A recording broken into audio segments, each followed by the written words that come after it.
everyone. Hello.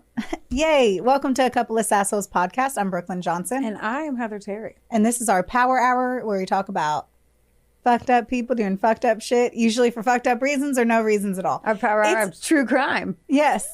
You know what's amazing is that I had said this every single time for 100 episodes and never once thought about it. And then whenever it became a thing, now it just flies right out of my head every time I have to fucking say it. What a struggle bus. Yeah, it's a fun journey. It is. Not so much for me because the second that we start, it literally like is a pigeon being scared by a dog and it just goes away. And then I'm like, ah. The camera turns on. You're like, what? I like true crime. We talk about true crime. I say fucking this day. That's what it feels like. Right. Crazy things that have happened. We had our live show. We did have our live show, Partners in Crime. We did have our live show. Oh, look at another thing. We have new merch on our store. Yes, and we have a new podcast logo. We do. Fuck yeah. Yeah, when you clicked play, you noticed it because it was on the last one. Yeah. But yeah, now we have merch. So if you would like to be as cool as me. She went in on that. I did. Got some face itches going on. You did? I did.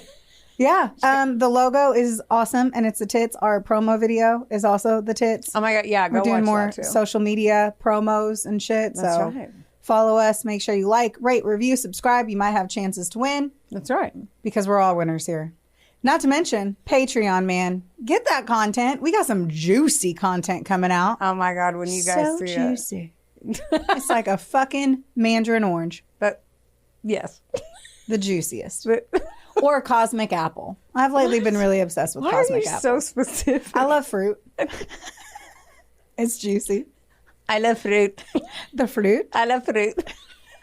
Yeah. People are going to be like, well, we were going to subscribe, but if they just say, I love fruit, then I think I'm okay. No. They're going to do it. They do it. There's somebody out there who's got a fruit fetish. Yeah. Yeah.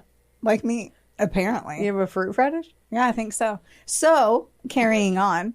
Why? Patreon content. Yes. So, depending on what kind of level you're signing up for, you're getting different kind of content, different kind of fun, exciting things coming in the mail, and that snail mail. So, just get ready for it. Sign up. See what's happening. Yeah. Because guess what? Every month is different. That's true. And we're about to record some real exciting shit. Oh, my God. You'll start seeing some promos for it. Right. Because this is going to be one that's going to be tucked right underneath the shelf. But we're going to be doing one of those taste challenges of hot fucking shit. And we're not talking about ourselves. We are talking about spicy things. Also just like ourselves. It's going to be great. So spicy. Exactly. Yes. So, and we're not only just doing it solo, we're doing it with Drew and Jess. Yeah. I mean, it's the whole fam. The whole COS fam is right behind it. And we're all pretty terrified. Here's the thing. I think that buffalo sauce is spicy. Because you're a pussy. And okay. Because you're a pussy. I have preferences and they are mild. Yes, almost pussy-like. Ew.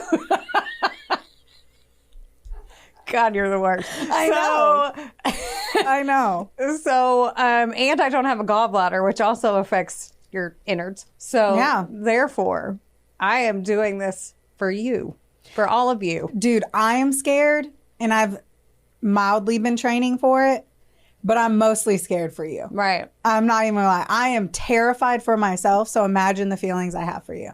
Oh, I know the feelings you have for me. Oh, they're strong and spicy. Okay. Yeah. I'm ready to start my story. Why? Because that's what we're here for. Okay. I'm here to give the people what they want. To give you exactly what you want. Every time you put your teacup over there, you get scared? Yeah. Because you flail. I do not. I do flail. I'm going to tell you about this story. Okay. So I was looking up stories, found one. And then, so I'm going through it, getting my research on, doing that reading, doing that writing. And I'm like, let's look up the murder. And I fucking click that link. And I find out this motherfucker is a serial killer. Oh. This is one victim of a serial killer. Oof. So then I pulled up my britches, got my glasses on my face securely, and went to town on my story. Now that's what I'm going to tell you guys today. The story of the National Park serial killer. You have this, like, cowboy swag today. I don't know what it is. You're like, I just pulled up my britches and I put my glasses on and I put on my shit kickers and I went out and I fed the steer. Like, that's what I rode that horse. Right? Rode that horse right to You're town. Giving me big dick cowboy energy. That's what I'm talking about. I mean, good for you. Thank you. It is huge. So, who do I have? Where did I get this info from? Wikipedia, Greenbelly, which is a list of the Appalachian Trail murders. You know what I didn't do, and I just realized this? There's national parks listed in here, and I meant to Google how to pronounce them. Guess what I did? Not that. So, you're welcome for me saying all this shit wrong today. You know how I remember how to say Appalachian? How? Karen on My Favorite Murder podcast, she says it's like you throw an Appalachia. So Appalachian. I appreciate that. Yeah. NBC News, the Atlanta Journal-Constitution, and People Mags. Let's go. Let's get after it. Let's go. Meredith Hope Emerson was born on June 20th, 1983 in Charleston, South Carolina. She was raised in Holly Springs, North Carolina, which is a suburb of Raleigh. She later moved to Longmont, Colorado, where she lived for a time and at one point attended Newat High School.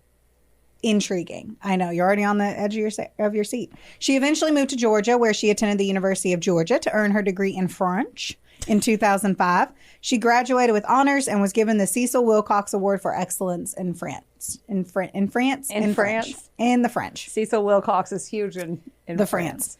From what I read, it's only given to one person a year, and it's like a cash award. And so basically, she was fucking amazing. Very prestigious. So I don't know a single person that has ever lived in Colorado and wasn't an avid hiker. If you've been to Colorado, your nips are hard for it. You got to get on those peaks. You got to hit them summits. Got to get them switchbacks.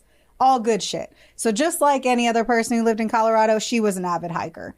She loved adventure. She spent a ton of time outdoors. She had a black Labrador retriever named Ella that came with her on her outdoor adventures. She is super strong. I say this because I'm making a judgment call on her photo. She looks like she could fucking do some shit. Endurance is there. She's independent, and she also trained in martial arts. Wow. Yeah. She's kind of a rock star. Like, I have a crush. It would be a lie to say I didn't have a crush. Yeah. So super badass. She's also kind, intelligent, and she had her wits about her. So if there's a woman who had the ability to hike alone, this is her. Right. On New Year's Day in 2008, the 24-year-old decides to take Ella and go on a hike near the Appalachian Trail in Union County on Blood Mountain in North Georgia. Along for her journey, she brought her doggy. I mentioned that. On her journey, she comes in contact with a 61-year-old named Gary Michael Hilton. He was born on November 26th in 1946 in Atlanta, Georgia, and he was an Army veteran who was a skilled paratrooper, and he was also a survivalist. He had a cute dog, too. What she didn't know is that he is better known as the National Forest serial killer. And I may have said National Park before, but we don't need to split hairs here. Right. It's National Forest. Forests, they're in parks. Things happen. Just 1 year earlier is when his known crimes actually started to occur. So on October 21st of 2007, so I'm just popping forward here, okay? Okay. A retired couple of course, once more avid hikers living in Horseshoe, North Carolina, John Davis Bryant, who's known as Jack, he's 80 years old, and his wife, Irene Woods Bryant, she's 84. They leave for a hike through the Pisgah National Forest, leaving their parked maroon Ford Escape at the Yellow Gap Road near U.S. Route 276. Being that they were retired, it took longer than you might think for family and friends to call the cops. It took 2 weeks before they were reported as missing to the Henderson County Sheriff's Office. They jumped as soon as they got the call, and they began looking for the Bryants with more than 30 volunteers, cadaver dogs, and a helicopter. Dang. So obviously they're retired. They're not doing touch bases as often as other people. Yeah. Through examining their phone records, it was learned that John had attempted to call 911 on the day of their disappearance, but the signal was lost and the call was dropped. So I had to dive into research on satellite phones. So if this is your first time listening, I'm an avid hiker. It's pretty much my fucking reason for living. And so I needed to know, like, what's going on the satellite phones. So they became a thing in the 90s and the 2000s, but they were still really expensive. So they were mostly used by professional explorers and researchers. The Garmin InReach was invented in 2011. So reference, this was 2007. And that's what we use. It was one of the first ones that made satellite phones affordable for everyday people. The phone costs now like $300. Then you activate it. It's like $60 or less whenever you're actually out. And that's for like basic SOS messaging, which you know about because you know about my InReach situation in case something ever happened for us. So now a lot more people have them. They have access to them. Unfortunately, during the time frame of this story, people didn't have them, which is just sucks. You wish they were invented a little bit sooner. So they went exploring and hiking at 80 and 84. Badass. Yeah. Love that. Me too. And I don't know if they were doing like overnight. So you can obviously just walk a trail or you can do an overnight. The stories I'm talking about, I'm going to assume the Bryants were doing overnight backpacking just based off of how long it took people to realize they were missing. It would imply that they were expected to like be gone for a series of days. Dang. Sadly, on November 10th of 2007, the search party located the body of a woman in the Barnett Branch Trail covered with leaves.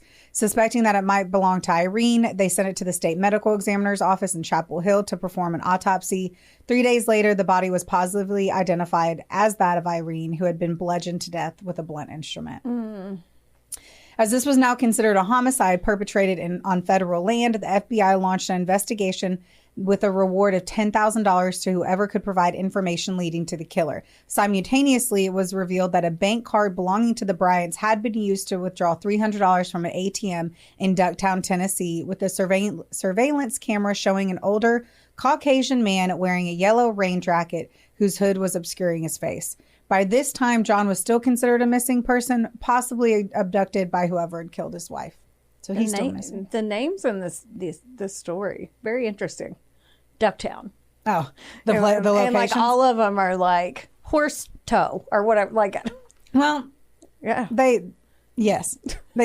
tend to do that in national parks. It took 106 days from when they went for their hike to find John Bryant. On February 3rd, 2008, Mark Waldrop, a hunter, discovered a skull in Nantahala National Forest. There, if you want to see, Nantahala National Forest, just off the Forest Service road known as the Switchbacks. After calling the local deputy for assistance, the duo investigated the scene. I was super intrigued by this because they were like, the duo investigated the scene. So this hunter was like, I shall investigate. I'm doing it. He puts on a fedora, a trench coat, and he's in there like swimwear. They find a pelvis and spine located about 20. Did you just laugh? No, in there like swimwear. That's what I'm like, they found the dead body. I know the timing was bad. I accidentally made eye contact with Jess. It was. You fucked up. I know. I'm sorry. I'll put myself in timeout. Please. Okay. So they find that pelvis and spine located about 20 yards from the skull. Since there was no clothing or identification near the remains, the bones were sent to the medical examiner, again in Chapel Hill, to identify the victim. After 2 days, it was positively identified as that of John Bryant. No. Now we're backtracking to December 3rd, 2007. Okay. So just about, a month. 46-year-old named Cheryl Hodges Dunlap was a nurse and a resident of Crawfordville, Florida. She had failed to appear at her church in Tallahassee, where she taught Sunday school. Sweet angel. This behavior was out of character for her, so her family reported her missing on the following day after her abandoned white Toyota Camry was located north of the county line. Approximately 5 days later, a search party of around 180 people was organized to help locate her, and even though they found nothing, they still held out massive hope that they were going to find her alive. On December 16th, 2007, 3 days later, Ronnie Retz, another hunter passing through the woods in the Appalachian. What? Give me that. Tell me what you think. Appalachicola. That's what it sounds like. Makes me want a fucking apple beverage. And a Diet Coke. Yes. National Forest with his dogs discovered the decapitated, decomposing remains of a white woman. No. I could not fucking imagine. I could not imagine, like, one thing to find a skull or bones, a decomposing body, and I will now have nightmares. He called, obviously, the state authorities as quickly as he could.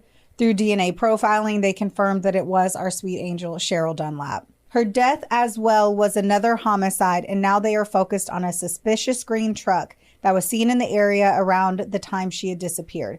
Again, it was driven by a man who had used her ATM card 5 times in Tallahassee, withdrawing $700 from her account. Not much money here. Right. $700, if that showed up in an envelope at my address, I'd be excited for. But we're talking $1,000 for the lives of like 3 people. Right. Over the next few days, tips are pouring in, and some of them were about a strange homeless man with a dog who was driving a green 2001 Chevrolet Astro van. It didn't get an arrest, but now the rumors are percolating that a serial offender was operating between Georgia and Florida. But of course, the Leon County Sheriff's Office says that they're investigating it as an isolated homicide. I'm not sure why, unless they didn't want to like fucking freak people out that it was likely to be a serial killer, because the second you say serial, though people are thinking about some fucking Frosted Flakes, they're also worried, and it scares everyone. Yeah. Or sometimes they don't like to share info between jurisdictions. Yes, but I think this one, well, I don't know. I'd be like, this is our case, and then if we say it's a serial killer, then we have to share everything with you, and then you might crack that. I don't know. Sometimes that's I don't know. I've been watching too much Law and Order. I know. I'm like, we're talking about a 47-year-old woman and then 2 80-year-olds. It's pretty fucking depressing. Yeah. All of this had taken place prior to Meredith meeting Gary on that trail that faithful day, which is so sad. As she was hiking, Gary essentially joined her on the trail. So if you're not a hiker, you tend to run into other hikers. Like, it's the great outdoors. So you're not just fucking out there all the time by yourself. And then they just come with you? Depending on, so most trails are a 1-person trail. So if you saw me and Travis hiking, you could say I was following Travis. Do you know what I mean? Because I'm walking behind him. 2 people can't walk side by side in very many trails. It's very exciting whenever I get to actually be like side by side with someone. So in this particular case, if you're hiking at the same speed, yeah, they're going to be behind you, or you're going to go over to the side and let them pass if they're faster than you. So you do end up being with other people. But usually, like, if we're hiking and we're that close to someone else, we'll either speed up for however many yards to like get out from their fucking earshot, and people do the same. So anyway, basically people are just fucking kind of stuck walking together. I'd be like, no, you go ahead. I'm going to tie my shoe. Yeah. Or you do that. Yeah. You slow down, take a breather, rip a cig. I'm kidding. People don't really do that. Just had to do a little tea slurp. Oh my God. I know. But it's because it was a break in it. And I was hoping to grab a sip while you were talking. And then you stopped talking. And I was like, I need to communicate to people who are not watching that I'm taking a sip of a bevy. Anyway. Yeah. Even their parents just heard that. Good. Yeah. Maybe that we get to hashtag ASMR on that. So she's crazy fit, and he simply couldn't keep up with her, right? Like, he's a 61-year-old guy, and she's got a pace of a fucking stallion. So he trails behind, and essentially she kind of like loses him on the trail. She goes to her lookout point and then makes her way back down the trail that she had once walked up. So Gary was waiting for her with a military-style knife. He demanded her ATM card, and she immediately went on the defensive, grabbing the blade and a baton to attack him back. Damn. Yeah. I'm confused on this baton, but it was like a police baton. Like, that was her weapon. I hike with a gun. She hiked with a baton. Yeah. Dang, good for her.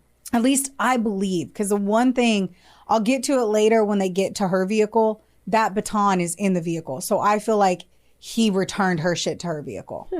Because a lot of the times, too, at a trailhead, that's where you're parking at these locations or at trailheads, where you park your vehicle and then you go on your hike and you come back to that. So anyway, she fucking attacked him. Go her. So she's strong. She never gave up on the fight. Through Gary's later testimony, because I wanted to highlight this in this part, he said, quote, she wouldn't stop. She wouldn't stop fighting and yelling at the same time. So I needed to both control her and silence her. He says as well that there's moments that he had thought he had worn her down, but she continued to fight him. Like, this woman fucking fought. Yeah. Like, she fought. She never gave up. He said he got her to calm down by saying he just wanted her credit card number and her PIN and took the back trails back up. So, like, it wasn't the main trail. He had taken, like, these little, like, back areas so other people wouldn't see him. Mm-hmm. He ends up taking her and her dog to his green fucking Astro van, which just sounds stupid to me. An Astro van just sounds stupid. They were all the rage back in the day. I think I know what it is, and I think it's stupid. It looks like it could possibly, like they have the camper vans or the camper van life or whatever. Yeah. But our family smaller, had right? one, and it was basically that. Like, we'd go to softball tournaments, so you could lay down in the back seat, and I would just sleep on the way there and on the way back. So, the more you know. About Astro vans. Mm-hmm. Meredith was with him for 3 days. No. She continued to give him the wrong PIN for her ATM card and kept telling him, no, that was the right one. And I believe that she thought the longer she lied to him, the longer she had a chance to escape him. On January 4th, Gary tells her that she's going home. He secured her to a tree and walked back to his van to make coffee and to get himself together. Oh, all right. He then comes back to where she's tied to a fucking tree. And she literally said to him, which I believe were her last words, I was afraid you weren't coming back. Instead, he walks behind her and he beats her in the head with a car jack several times until she dies. That's so sad. So fucking sad. This fucking cunt says, quote, it was hard. You got to remember we had spent several good days together. Oh, poor him. And then he said he couldn't bring himself to kill her dog. Yeah. He could kill her, but he could not kill her dog. Wonderboy Media is not only the proud producer of this glorious magic imploring your ear holes right now, but they're also a big deal. Get in touch with them today to make all of your dreams a freaking reality. From using their bangin' ass podcast studio, where we are right now, to creating amazing videos and editing our content like the mystical mavericks they are. Your podcast can go further when you have a Wonder Boy. Hit up Drew today at WBOYmedia.com. Or text him day or night at 270. Just kidding. Get ready, outdoor enthusiasts. The Western Kentucky Outdoor Expo is coming to Owensboro Convention Center on April 12th and 13th. Explore RVs, boats, hunting gear, side-by-sides, and more, all in one place. And best of all, it's free. Don't miss this ultimate outdoor adventure. Learn more at westernkyoutdoorexpo.com or follow us on Facebook. We'll see you there. Now, when she didn't return home on January 2nd, so that was on the 4th, so 2 days prior, her friends began to search for her and notify the police. I think her friends didn't call the cops first. I think they literally went to the trailhead that they knew she was going to be at, and they tried to find her themselves. Mm-hmm. There were witnesses who saw her alive and hiking with her puppy dog on January 1st. And then there were other hikers who saw her with an older man, too, who also had a dog following her, which is kind of how I said the trails worked.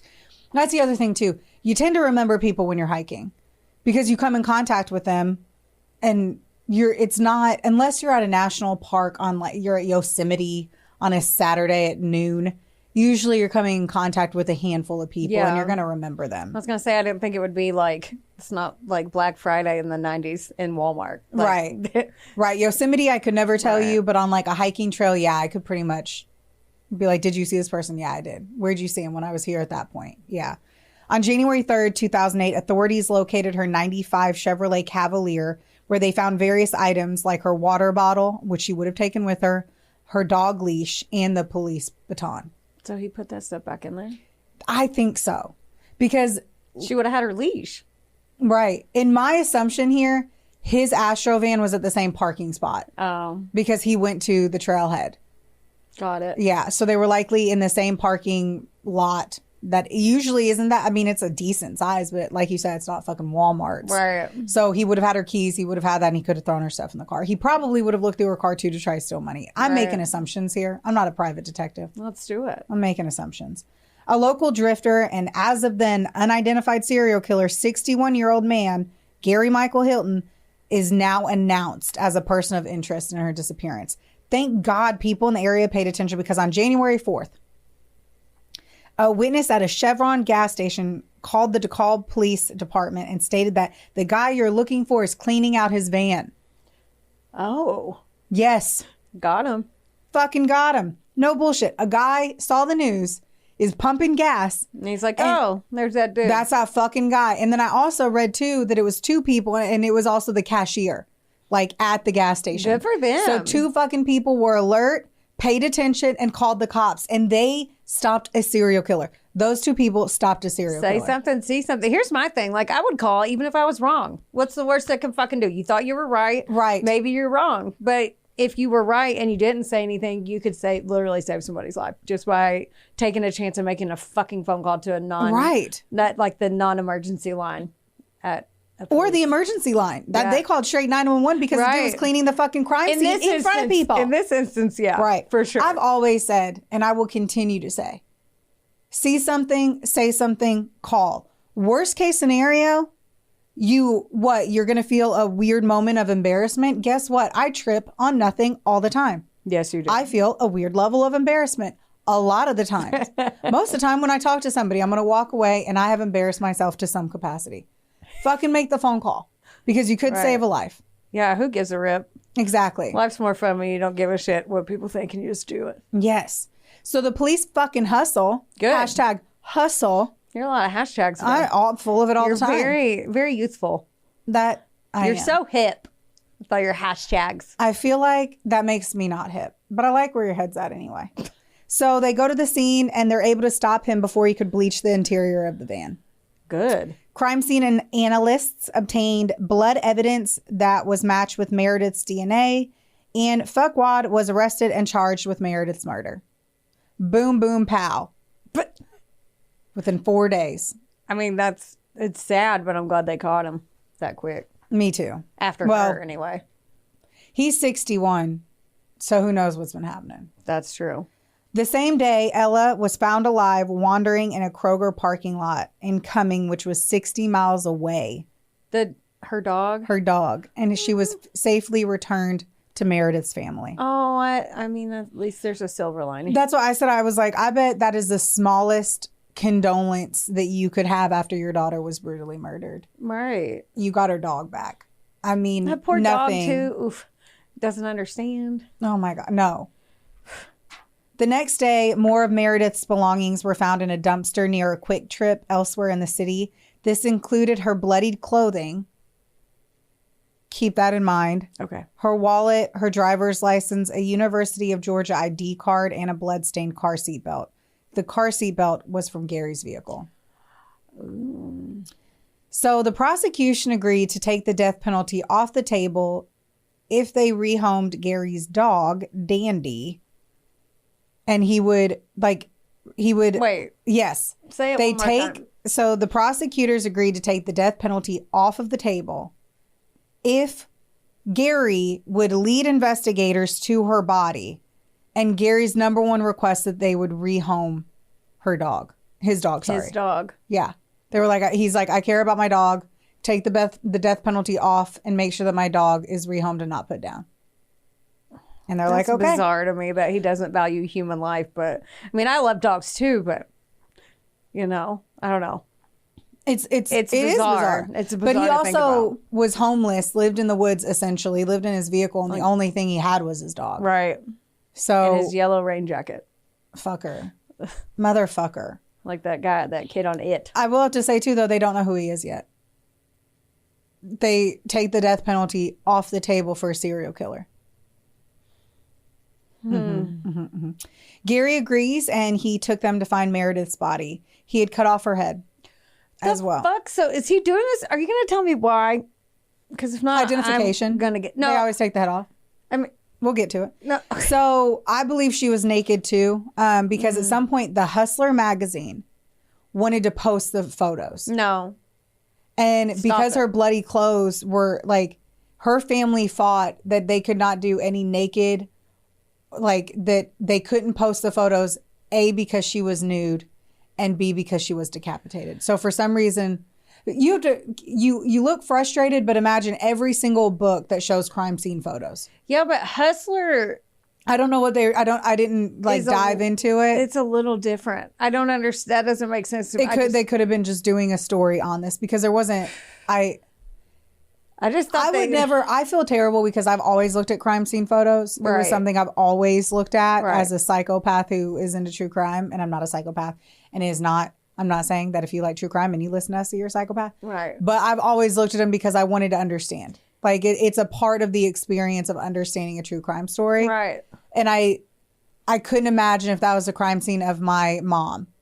Right. And like it's being. My thing is, I just can't. I don't get the hustler connection. I thought they were like. I thought that they were tits and slits. Like I didn't think that they did this. But that's why when I was like, "Wait, who did you just say?" Yeah. I can't tell you why because I didn't look into it. I skimmed it as I was going through. I'm glad you included it because that's fucking I wild. didn't even include it. I just mentioned it. I should have read more about it. I shouldn't have said it because I would have known that you were going to be like, what the fuck? and maybe it's bullshit. At the end of the day, it was like a side note on Wikipedia. So maybe it wasn't even anything. But it showed that her parents had like fought against it happening. And that's why I think she was naked because her clothes were thrown in that trash can. Yeah. And as we said on the other one, the torso of the other body was found. Like he did it so it was harder for them to identify people. Which at the end of the day, if they were found before the bodies decomposed, they could have identified him anyway. About a month later, Florida prosecutors charged Gary Hilton with Cheryl Dunlap's murder, claiming that forensic evidence linked him to the murder. Now that his DNA and all shit's in there. Right. Or they found something in the vehicle. Despite his efforts to fight his extradition, Hilton was brought to Leon County from the Georgia Diagnostic and Classification State Prison. That's a mouthful. Right. In June of 2008 and was remanded to await trial for the murder of Cheryl. Attorneys Inez Subert, it could be Suber, which makes me think of supper because I'm hungry. And Stephen Bean. Now you're just saying. What? Bean, Been, who specialized in capital murder cases, were hired as his public defenders. At his trial, prosecutors claimed that Gary had abducted Cheryl from the Leon Sinks geological area and held her captive for 2 days before eventually killing her and decapitating her body. He had also attempted to eliminate potential evidence by incinerating her head and hands in a fire pit. Oh my God. Before finally dumping her body in the forest. When they went back through all of his campsites from before, and they had found like the incinerated fire pits where he was trying to burn parts of her body. Was this all? Sorry, is this all the same? For like, no, we're in Georgia. We're going around. I didn't know how big I don't know. Oh, all of them are huge. Yeah, I figured. Fucking ginormous. So like, I didn't know. That's why people go missing in them. Right. Fuck. So I stay out of the forest. Yeah. On December 15th, hunters had then found her torso in the woods, roughly 7 miles from where her head and her hands were found. What the? He's all right. He's the worst. He literally is one of the worst. Yes. His defense team, fuck them, claimed that there was no forensic evidence that he had committed the murder, while the prosecutors countered that Gary had claimed on tape that he had disposed of Cheryl's body, but then deliberately tried to distance himself from it, basically buyer's remorse and backwards ass way. After 4 hours of deliberation, the jury found him guilty on 3 out of 4 charges with a recommendation to impose the death penalty. On February 22nd of 2011, he was officially sentenced to death for the crime and sent off to Florida's death row. In 2012, Gary was brought to trial now for the 3rd time for the murders of John and Irene Bryant. As part of another plea deal with the prosecutor, he admitted his guilt in the killings and was sentenced to an additional life term without the chance of parole. During the hearings, Gary described how he had killed Irene on the spot and then kidnapped John to extort his bank details before shooting him in the head with a .22 Magnum and then dumping his body. So he testified, like he said it? Yeah. He didn't say no to, like, when he didn't bring anything up. Right. But when he was asked, he told them. What the? I don't get it. What the fuck? I agree. And we'll talk a little bit more. We'll talk a little bit more. You alone? Let's go. Let go. So during and after his trials, criminal profiles from the FBI and agencies from across the country then started to interview him. Probably what we are all thinking here. Did he really start killing in his 60s? No. Very unlikely. I don't think you just retire and you're like, you know what? I've always wanted to try this. Me and the dog. That poor dog. I know. According to criminologist Eric Hickey, Gary was likely responsible for other homicides before 2007. a claim supported by other veteran profiles who were skeptical that Gary had begun killing in his 60s. In 2018, Gary unsuccessfully attempted to overturn his death sentence, citing his defense team was dysfunctional and ineffective. On what grounds? Him being a stupid cunt. I know. Normally they're like, because of A, B, and C. And he's like, they didn't work. Right. They didn't work. You're ineffective. I'm like, dude, fuck you. Fuck you. Both state and federal authorities were like, nah, bruh. Nah. No mo. No mo. Now, our baby daddy, Paul Hulls. Daddy. Sexy man. Oh, my God. Baby daddy. He said, quote, he is very accomplished at living in the outdoors and knows the terrain, knows where there would be a victim pool and which areas in these forests would be best for him to get away with committing these crimes. He obviously hunted where he felt most comfortable, and he knew the area. I said that. Sorry, that was not a quote by Baby Diddy. Yeah, that was. I said, Brooklyn Johnson says, he obviously hunted where he felt most comfortable and knew the area well. Paul says in the People article, he goes, okay, quote, start. He goes, I would go out on the hunt. Hulls says of Hilton, quote, there's twofold motivation for him. In part, he's having that urge to go out there and get control over a woman. And he also runs into financial situations where he was down to $40 and 2 days of food. And he's going, I had to, just to be able to get financial assets to keep living. I had to go and find a victim. So that is where we're getting the reasoning behind it. Okay. Yeah. The reasoning behind it, the brutality, the sheer bullshit of it all makes you fucking get outraged. Right. What he always says is that, or what I always say, me and Travis always fucking say this, is that like hikers are the happiest fucking people. Like I fucking swear to you, it's true. When you're on the trail and every single person looks lighter, happier, vibrant. We're always walking by people and we're doing the, hey, great views up there. All that stupid shit because you're just happy. You're happy to be outside. Endorphins, nature, adaptogens, good vibes. All of it's happening in the fucking woods. And then you go out there and you fucking do the shit that you do over fucking money. And not even like stealing cash from people because that's not even a real fucking thing. Right. At this point, ATMs only allow you to take out 200, 250, whatever, right. 300 or whatever the fuck. Yeah. There's parameters on the cards. So in 2008, when he was trying to fucking do all this shit, you weren't even getting much out of him. And it's not like you were robbing for $6,000. Yeah. Like you were going in there for nothing. Enough food to make it for a week. Yeah. That's why Hot for Hull said that it was like the dual reasoning, which is good because he's like, well, he wanted control of a woman, but then he's like, well, he justified it by taking their fucking $300 or whatever. If someone's coming at you like that, like take my fucking money, take whatever you want. That's the other thing is it's like, dude, come up to me, wear a ski mask and say, give me your credit cards. Here, what is the pin? Here's a backup pin in case that's wrong. Go fucking ape shit. That's all. And then run off. I'm going to do that to you. Dude, you'd get barely anything at this stage of my life. But like, you can go for it. Go for it. I'll shoot my shot. Just don't take my Amex. But like, that's the shit is it's like, right. It was nothing. The reason that Meredith was targeted that day was purely because she was a woman. And he says it. God, he's like, ugh. And you know what the other dumb thing that I have to say about me on this is? Yeah. What? I have always said to myself, and this sounds so stupid, and I hate that I'm saying it on a microphone, that people will hear. But I've always tried to at least like look strong. I'm a fucking shorter girl, but I've always been relatively strong, except for like there's a solid like 4 to 6 years throughout my 37 years where I really ate.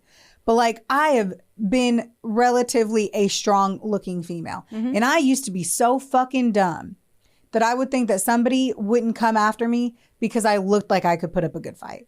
Oh. Meredith looked like she could put up a good fucking fight. You have photos and she was of her? Still picked. Yeah, it'll be on the episode. Nope. Later, because I'm in the very end. Okay. But that's the dumb shit. And I've even said to myself, why I always go with a gun?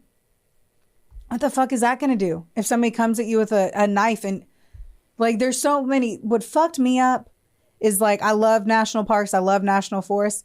And we're just now starting this backpacking journey. I pulled up a list of all the Appalachian trail murders. Mm-hmm. And almost all of them happened in the backpacking portion of it, they have these like rest stops, like these little shelters that you can sleep in, so that if it ends up raining and you're doing backpacking, you have like a safe space. And there are so many of them where people were just sleeping there and people came up and killed them. You're not going. And I told I literally went into the office while Travis was working yesterday or whatever, Monday. And I was like, we are never staying in a shelter. And he looks at me and he's like, cool. And I'm like, don't you want to know why? And he's like, no, we don't have to stay in a shelter. I'm like, motherfucker, do you know how many people get shot? That's wild. In the shelters? People with hatchets go and fucking attack them out of nowhere. Man. Like, I think that we're on top of it. And I wasn't even that worried until we went to California. My dad was like, everyone's going to try to kill you. And I was like, Dad, chill. And he's like, no, I'm fucking serious. And I was like, he goes, where do you keep your gun? I was like, in my bag. He's like, cool. If I came up to you with a knife right now, how long would it take you to get your backpack, unhook it from you, then dig into it underneath all your shit and find your gun? Right. He's like, if you don't have your gun readily available, then you're already 5 steps behind whoever's trying to attack you. Now you just hike like this. And I'm like, but we have Travis. And he goes, guess what? The first person they're going to kill in the moment that they see you too, they're going to kill Travis. You might not even see Travis get killed. I was like, motherfuck, Dad. Man. And he's like, you should know better. You have a true crime podcast, don't you? Don't you think about these things? And this is my problem with my psychological profile, because both my parents were military, and this is why I'm crazy. I swear, I read this shit, and then I have a type A personality, and then I'm like, I need to go to boot camp. But anyway, all of that to say, like, even if you are a adept, trained martial arts, strong female with a baton, someone can still take you if they want you to. And it's sad. Just be careful. And it is sad. Because it doesn't even matter. She was so careful. Right. She didn't even hike alone. She had a dog. Right. It's just shit. It is shit. I know I just fucking derailed so hard, but it's just the shit that just fucking gets underneath your skin. Yeah, and you're not even highlighting all the parts of the national parks that are good, that you love, that aren't bad. These are just like, we're going to pick out the few bad ones. It's not like everybody, like, they're not like 8 murders a day. Right. Like in the shelters. Right. But in your brain, the way your brain's wired, which I totally understand, if there's one, there's 1,000. You know what I'm saying? I think that's the shit that got me, is I was scrolling through them and I was like, oh, 16 in this place where I have hiked. Right. And then you go into other ones where like people just shot couples when they were sleeping in their tents. Right. It fucks with you. Mm-hmm. It fucks with you. No, I get it. The Woods Are Watching. That is a book that I read. The Woods Are Watching. I thought you were just saying some quote, and I was like, what do you guys, mean? The Woods Are Watching. You said that. You looked right at the camera. You're like, the woods are watching. It's a great book. And I don't remember who wrote it. Why are the trees looking at me? But it's another one like that. Girls going on a hike and crazy shit happens. Oh, you told me about that. Yes. Like all about it. Every chapter. Because it was fucking bananas. Were they best friends? They were, but they weren't. They were, but they were kind of like, their friendship was on the rocks when they were on the hike. They also had no idea what they were doing, and it blows me away. I know so much about fucking being in the woods, and I'm still terrified to fucking go on a backpacking trip on my own, so I'm just going to say that little Well, after this fucking story, you're not going. I am. But it's still like, damn, if it's your time, it's your fucking time, I guess. I don't know. It just fucking sucks. Anyway, okay. So we mentioned all this shit to then dive into this too. I grabbed this from Wikipedia, okay? I did see on the People magazine article with our baby daddy that he focused on one particular victim that they specifically believe is from Gary. The other ones, I'm intrigued as to whether or not they actually are, but for the sake of the story, I'm going to tell you it anyway. So on September 7th of 1997, several human bones and personal items were found in the Pisgah National Forest scattered near a campground. The descendant was eventually identified as a 51-year-old hiker, Judy Smith, who was last seen in Philadelphia 5 months earlier on April 10th, 97. It has been speculated that she may have been a victim of Hilton, who had left one of his victims in a similar condition near where her body was found. But she was like last seen in Philadelphia. I feel like that was just coincidence. Who am I? Who the fuck am I? Oh. But who am I on any of this shit, right? Who knows? Mike Jones. This is one that I don't particularly think is one of his victims. Once more, this is just my fucking stupid opinion. 20-year-old Jason Andrew Knapp, a Clemson University student, was last seen by his roommate at their residence in University Terrace Apartments in South Carolina on April 11th of 98. His roommate said that Knapp was watching a movie at approximately 10:30 p.m. that evening. His white 1990 Chevrolet Barada was abandoned 9 days later on April 21st in 1998. The vehicle was parked at Table Rock State Park in Pickens County, South Carolina. He was declared legally dead in 2018. Due to similarities in it, they proposed that he might be a suspect in this, but he denied it. Like, this is one that Gary did deny. Also very shocking. He was just like, I don't think he went and stole people from houses. He got them in the opportunity of them already being out there. Hairdresser Patrice Marie Tamber Andres, 38, disappeared from her hair salon, Tamber's Trim and Tan, in Cumming, Georgia on April 15th of 2004 between 11:37 and 11:50 a.m. Her remains were found on December 6, 2005 in Dawson County, Georgia. Hilton was known to have been in Forsyth County because he had been stopped for a traffic violation there. In his statements to investigators, he told them that he would usually go to hair salons to ask for money, usually around lunchtime. They were unable to find an alibi for him the day of her disappearance.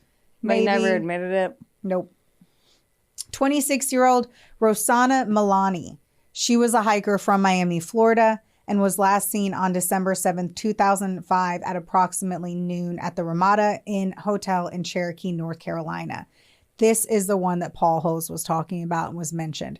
Milani called her father from the hotel that day and told him she was going hiking on the Appalachian Trail.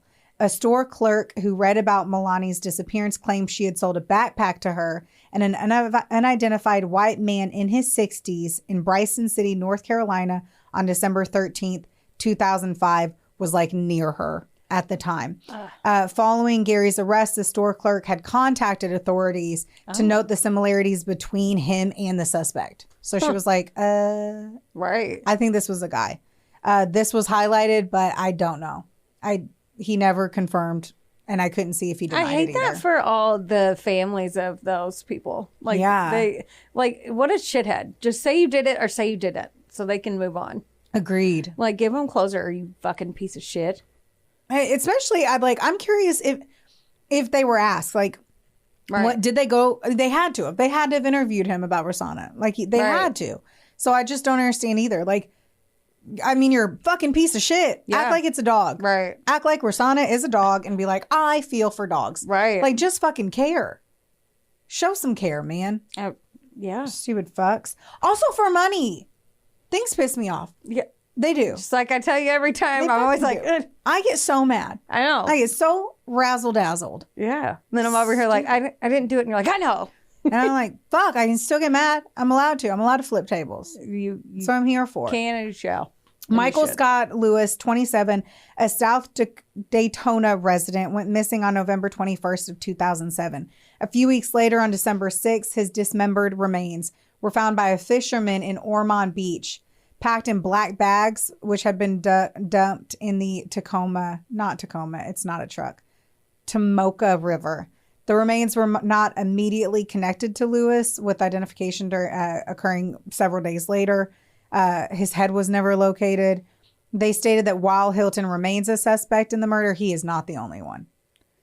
According to All That's Interesting, just like most serial killers, Gary's childhood was shit and full of bad times. He did have a schizophrenic episode in 1967, and that's what got him discharged from the Army. Oh. Throughout his life, he got married and divorced 3 times. According to Yahoo Finance, Gary Hilton is on death row in a Florida prison named Union Correctional Institute. He is currently 78 years old. So they haven't done it yet. They haven't killed him. Right. I was like, they haven't done it? They haven't executed No, they like to have him sit on there for a long time. Man. Hilton's golden retriever, Dandy, was rehomed following the conviction of Emerson's murder, as they had promised. And this is the sad story of hiking gone wrong when the National Forest serial killer was active in 2007 and 2008. Jesus. Stupid fucking Gary. Right. Could you imagine getting this, like, adopting a dog and finding out that piece of shit used to own it? That would be wild. I know. I just thought of that. Like, if you're like, oh my gosh, look at this dog Dandy. And they're like, oh, great. I doubt they would know. Like, well, because usually at the shelters that we talk to, though, they're like, oh, this is the story. The owner did blah, blah, blah. They're not public with it. But, like, I don't know. Like, my dog was found in a car. Like, Theodore Roosevelt, the sweet angel who sings. He's at the end of every episode. Theo was found in a car. Just a car. Man, like they assumed it was a homeless guy. I don't know who the guy was. Oh my God. And it was him and another dog, and they were found in a vehicle. And they think that he probably got arrested. He never came back to the vehicle. And then I guess someone called animal control on 2 dogs just stuck in a vehicle. And now you have Theo, which means I get Theo too. Who loves to be in cars. Whenever he used to like run out when he was like young and a psychopath, and I need to stop using the word psychopath, but he would just zoom me all over the fucking neighborhood and just he would jump in your coworker's car. Oh my God, he'd run out of the front door all the time and jump in everyone's car. I know. I'm gonna all do that the time. I'm gonna come by and just open my door and then leave. And he will just run and jump in it. He loves to be in cars. Yes, me too. Oh, that makes me think of him when he was young. Like now that he's getting older and he's like seeing dogs age fucking sucks. Yeah. There's nothing worse. I've never had, like, I've had Theo now for 7 years. He's 9 or 10 years old. And it sucks. I miss when he was like crazy and just run all over the place because they get tired and they're not nearly as wild. You know what? Me too. Same. I get tired and I'm not nearly as wild. Yeah.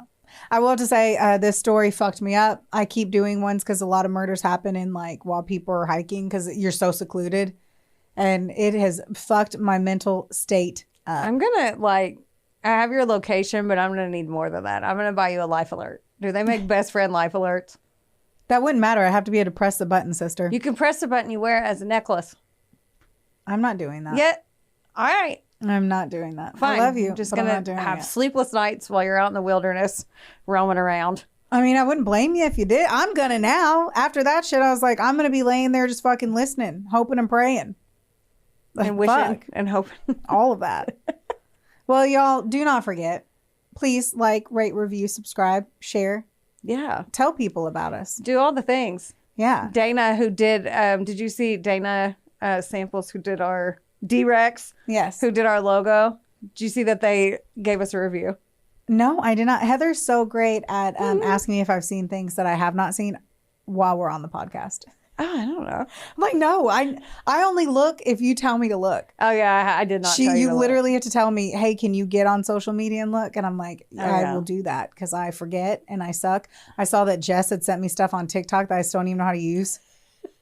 I was like, oh shit, I need to tell Jess that I don't have any notifications, and so I don't know when stuff comes. And I was like, oh fuck, I gotta watch shit. I know. Probably just thinks I'm ignoring her. We talked about it last week. I was like, look, it's fine. She tells me she just acts like she likes you, so you'll keep doing the show. Yeah, and I just cannot remember to fucking click on these things. I text you and I say, open your Snapchat. Yes, because it's been 4 weeks since I did. And then she has to respond, and she's like, ha ha ha, and then in parentheses it's like, food. Because I don't remember. That looked really good. Sea bass. When am I just whipping up sea bass? Number one, you send me snaps of restaurants, Heather. Yeah. I am not at all saying that looks good to your at-home sea bass. Right. Golly. Yep, I suck. I suck at the social media. That's all right. You'll see it and know it. Well, anyway, yeah. Do it. Be like Dana. Give us a review. Yes. Preferably 5. Yeah. If you have 4, message us first and then we can talk. If you have 4. No. I kind of get it. No. You got to get them a 5 or bust. You're always like, it's fine. A B's fine. Is a B fine? Is a B fine? I mean, whenever it comes down to like me directly, like, yeah, I totally get it. You can be like 4 stars because of Brooklyn. Oh my God. We love you guys so much. We love you. Don't forget. Don't get mad. Get sassy. We love you. Bye. Bye. This episode was sponsored, edited, and produced by Wonderboy Media. Get the deets at WBOYmedia.com to see how you can make your podcast dreams a reality. Help us out and be sure to rate, review, and subscribe wherever you listen to our audio project. Don't forget, follow us on Facebook, Instagram, and TikTok at, of course, A Couple of Sassholes. Want more sass? Become a member of our Patreon for bonus content, merch, and more. Plus, we're on Cameo now, so there's even more ways to get the sass you need just how you like it. As always, don't get mad. Get sassy. Theodore, can I bet that guy?